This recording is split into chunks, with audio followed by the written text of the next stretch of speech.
स्पष्ट रूप से नई शादी किए पति के बिल्कुल पास ही थी, परंतु यातनाएं सह रही औरत केवल निराश होकर उसकी ओर देख पा रही थी। इस दौरान एलियन दैत्य उसके शरीर पर किसी भयानक प्रयोग को अंजाम दे रहा था। उसी समय हाथ पांव बंधे हुए उसका पति भी गुस्से से कांप उठा, लेकिन वह केवल अपनी आंखों के सामने दैत्य को पत्नी के अंदरूनी अंग निकालते हुए देखता रहा। एक दर्दनाक चीख के साथ वह औरत हमेशा के लिए मौत के आगोश में समा गई। मगर अभी गम मनाने का मौका भी नहीं मिला था कि एलियन दैत्य बड़े बड़े कदमों से बॉन्ड के पास आ पहुंचा। उसने धातु का कंगन, मेटल ब्रेसलेट उतार कर एक तरफ रख दिया और फिर लेजर तलवार उठाकर सीधे बॉन्ड की किडनी पर वार करने की तैयारी कर ली। हड्डी तोड़ने वाला दर्द बॉन्ड के अंदर एक अजब जीवित रहने की चाह जगाता है। उसने पूरी ताकत से संघर्ष करते हुए दैत्य के चेहरे पर वार कर दिया। चेहरा कटते ही एलियन पीड़ा से चीख उठा। मौका पाते ही बॉन्ड लड़खड़ाता हुआ उठ बैठा और अनजाने में उस धातु वाले ब्रेसलेट को अपने हाथ पर पहन लिया। यह देख एलियन बौखला उठा, उसके दांत पीसने लगे। बॉन्ड बिना कुछ सोचे समझे लहूलुहान शरीर घसीटते हुए वहां से बाहर निकल भागा। जीवन मृत्यु के बीच वह किसी तरह प्रयोगशाला से भाग निकला, लेकिन बाहर निकलते ही आंखें चौंधिया देने वाली रोशनी और तेज चक्कर ने उसे बेहोश कर दिया। काफी समय बाद बॉन्ड होश में आया तो पाया कि वह एक सुनसान रेगिस्तानी इलाके गोबी डेजर्ट में पड़ा हुआ है। पेट का घाव और हाथ पर बंधा रहस्यमयी ब्रेसलेट देखकर बॉन्ड बेहद हक्का बक्का रह गया। वह अभी अभी घटित भीषण हादसे को पूरी तरह भूल चुका था। उसने स्वाभाविक रूप से पत्थर उठाकर ब्रेसलेट तोड़ने की कोशिश की, लेकिन चाहे जितना भी जोर लगाया वह टूटने का नाम ही नहीं ले रहा था। तभी अचानक पीछे से घोड़ों की टाप सुनाई दी। 3 इनामी शिकारी काउबॉय के वेश में उसे घेर लेते हैं। उनकी काठी पर इंसानों की खाल और स्कैल्प, खोपड़ी की चमड़ी लटकी हुई थी। बॉन्ड की घबराई शक्ल और चुप्पी देखकर उन्होंने उसे जेल से भागा हुआ कैदी समझ लिया और तय किया कि उसका स्कैल्प काटकर इनाम ले जाएंगे। लेकिन वे अंदाजा भी नहीं लगा सके कि बॉन्ड भले ही अपनी याददाश्त खो चुका हो, उसकी लड़ाई की कला अब भी जरा भी कम नहीं हुई थी। कुछ ही पलों में उसने सभी बाउंटी हंटर्स को मार गिराया। एक साथी ने गोली चलाई, मगर पास होने की वजह से वह चूक गया और खुद ही मारा गया। बॉन्ड ने सभी का अंत कर उनके कपड़े पहने और घोड़े पर सवार होकर एक अनजान कस्बे में पहुंच गया। वहां उसने सोचा पहले बार में जाकर थोड़ा पी लूं और आराम करूं, लेकिन जैसे ही वह बैठा एक खूबसूरत औरत उससे बात करने आ गई। वह उसकी ओर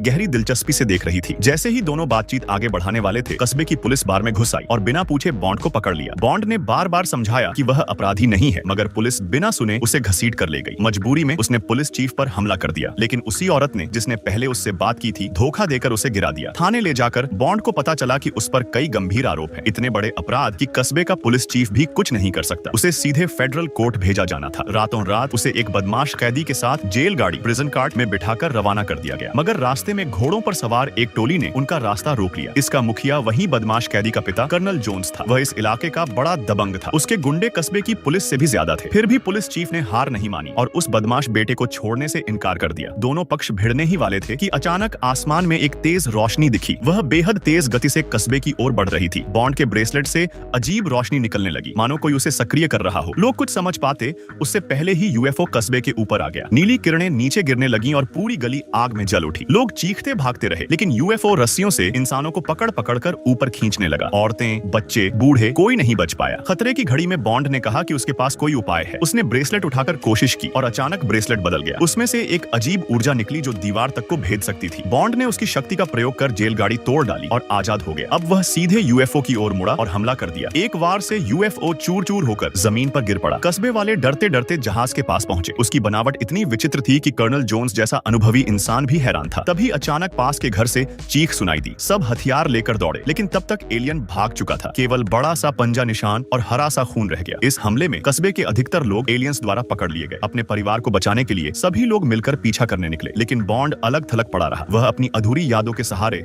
अपने पुराने घर पहुंच गया। जैसे ही दरवाजा खोला, उसे अपने अतीत की कुछ झलकियां याद आने लगी। उसे याद आया कि एक दिन वह कुछ सोने के सिक्के लाया था और पत्नी के साथ इस बंजर जमीन से दूर जाकर अमीर जिंदगी बिताना चाहता था। लेकिन अचानक ही सिक्के पिघलने लगे और तेज रोशनी बिखेरने लगे। छत टूटकर खुली और चमकती हुई जंजीरें उसकी पत्नी को खींच कर ले गईं। बॉन्ड भी पकड़ा गया और प्रयोगशाला पहुंचा दिया गया। वहीं उसने अपनी पत्नी को दर्दनाक मौत मरते देखा। भले ही वह ब्रेसलेट पहनकर भाग निकला, लेकिन एलियंस अब भी इंसानों का अपहरण कर रहे थे। अब बॉन्ड ने कसम खा ली कि वह बदला लेगा। वह भी लोगों के साथ मिलकर एलियन के छोड़े हुए निशानों का पीछा करने निकल पड़ा। लेकिन पीछा करना आसान नहीं था, क्योंकि मूसलाधार बारिश में एलियन के पैरों के निशान मिट चुके थे कि अब जबरदस्त लड़ाई होगी। लेकिन तभी उनके लीडर ने बॉन्ड को देखकर कहा, बॉस बॉस, ये तो आप हो। हालांकि बॉन्ड को कुछ याद नहीं आया, लेकिन जब उसने उन्हें अपना बॉस कहते सुना तो उसने तुरंत सख्ती से व्यवहार किया और कहा कि वह सबको लेकर फिर से डकैतों के अड्डे पर लौटना चाहता है। असल में वह मौका पाकर पुराने गुर्गों को अपने साथ मिलाना चाहता था, मगर उसके दूसरे नंबर के साथी ने आरोप लगाया कि बॉन्ड ने एक औरत की वजह से सबका सोना चुरा लिया था। अब उसका सामने आना खुद अपने मौत को बुलाने जैसा था। वह सोच रहा था कि बॉन्ड की टोली में मौजूद एला ही उसी की गद्दारी का कारण है, इसलिए उसने आदेश दिया कि उसे तुरंत मार दिया जाए। बॉन्ड अपनी सच्चाई समझा नहीं पाया। मजबूरी में उसने ब्रेसलेट की शक्ति का इस्तेमाल किया और सबके सामने उस गद्दार साथी को मार गिराया। इससे बाकी डकैत डर गए और बॉन्ड फिर से उनका मुखिया बन गया। डकैतों को साथ लेकर बॉन्ड ने काफिला बढ़ाया, लेकिन जल्द ही फिर से इंसानों का शिकार करने वाला यूएफओ सामने आ गया। एलियन की उच्च तकनीक के सामने उनके हथियार बिल्कुल बेअसर साबित हुए। केवल बॉन्ड का ब्रेसलेट ही कभी-कभी स्थिति बदल देता। बाकी लोग तो सिर्फ छुपने और भागने की कोशिश करते रहे। फिर भी कई लोग उन लोहे की जंजीरों से पकड़ लिए गए, यहाँ तक कि बॉन्ड की साथी एला भी पकड़ ली गई। बॉन्ड ने बिना हिचकिचाए घोड़ा दौड़ाकर यूएफओ का पीछा किया। किसी तरह वह चट्टान से कूदकर उड़ते जहाज पर चढ़ने में कामयाब रहा। जब यूएफओ नदी के ऊपर से गुजरा, बॉन्ड ने ब्रेसलेट का इस्तेमाल कर एला के साथ पानी में छलांग लगा दी। पानी ने दोनों की जान बचा ली, लेकिन सांस लेने का वक्त भी नहीं मिला था कि एलियन पायलट पानी से निकलकर उन पर हमला कर बैठा। एला को उसने हवा में पटक दिया। बॉन्ड ने गोली मारकर उस दैत्य को तो मार गिराया, मगर गंभीर चोट की वजह से एला अब बच नहीं सकी। जब बॉन्ड उसे गोद में उठाकर बाकी साथियों के पास लौटा तो सभी पर गहरा दुख छा गया। एला की मौत बॉन्ड के लिए असहनीय थी। इसी दौरान एक आदिवासी कबीला वहां आ पहुंचा और सबको घेर लिया। असल में एलियंस ने उनके भी कई लोगों को उठा लिया था। वे सोच रहे थे कि बॉन्ड और उसके लोग ही इन राक्षसों को यहाँ लाए हैं। उन्होंने फैसला किया कि इन सबको सजा दी जाएगी। उन्होंने एला के शव को आग में डालकर पापों को जलाने की रस्म शुरू की, मगर उसी पल चमत्कार हुआ। आग की लपटों से नग्न अवस्था में एला फिर से जन्म लेकर बाहर आई। उसकी निर्मल त्वचा देखकर सभी आदिवासी स्तब्ध रह गए। केवल बॉन्ड ने होश संभाला और तुरंत उसे कपड़े पहनाए। एला ने खुलासा किया कि वह इंसान नहीं बल्कि एक एलियन है, लेकिन उसका कबीला भी उन्हीं दैत्यों का शिकार हुआ है। वह पृथ्वी पर सिर्फ अपने मारे गए परिवार का बदला लेने आई थी। एला ने बताया कि जो दैत्य अब तक दिखे हैं वे सिर्फ अग्रदूत स्कॉट्स थे। जैसे ही वे इंसानों की कमजोरी का पता लगा लेंगे तो पूरी फौज आकर सोने के भंडार पर कब्जा कर लेगी। इस तबाही को रोकने का एक ही रास्ता है, उनका गुप्त ठिकाना ढूंढना और नष्ट करना, और यह रास्ता केवल बॉन्ड ही जानता था। बॉन्ड की यादें ताजा करने के लिए आदिवासियों ने एक खास औषधि पिलाई। वाकई उसमें असर हुआ और बॉन्ड को ठिकाने की जगह याद आ गई। वे तुरंत एक छोटी टोली लेकर दुश्मन पर धावा बोलने निकल पड़े। योजना थी बारूद से उनके चौकी वॉच टावर को उड़ाना। बॉन्ड ने ठंडे दिमाग से फ्यूज जलाया और बम फेंक दिया। फिर सब नीचे कूदकर सुरक्षित जगह छुप गए, लेकिन एलियन अचानक जमीन के भीतर से निकल आए। भारी लड़ाई छिड़ गई। कर्नल जोन्स और उसके लोग डट कर लड़े। आदिवासी भी कमजोर हथियारों के बावजूद जमकर भिड़े। इस बीच बॉन्ड और एला गुप्त सुरंग से अंदर दाखिल हो गए। अंदर एलियन सोना निकालने के लिए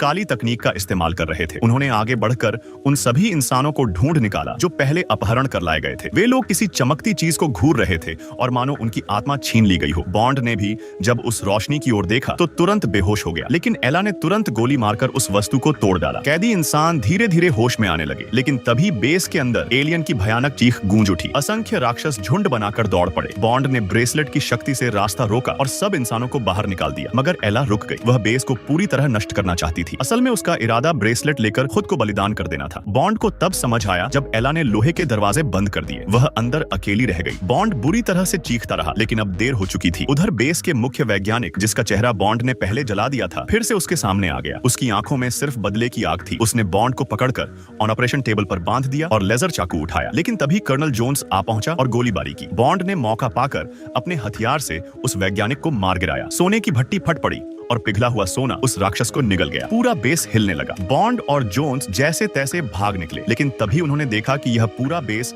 असल में एक विशाल यूएफओ था। अब वह उठकर भागने लगा, मगर एलियंस को पता भी नहीं चला कि एला पहले ही जहाज के कोर में पहुंच चुकी थी। उसने ब्रेसलेट को सक्रिय करके खुद को विस्फोट में झोंक दिया। यूएफओ चूर चूर हो गया। सोना मानो बारिश की तरह आसमान से बरसने लगा। गांव वाले बचकर अपने परिवारों से मिल गए। सोना इकट्ठा करके सभी सुखी जीवन जीने लगे, लेकिन बॉन्ड, जो हमेशा अकेला रहा, फिर से अपने सफर पर निकल पड़ा।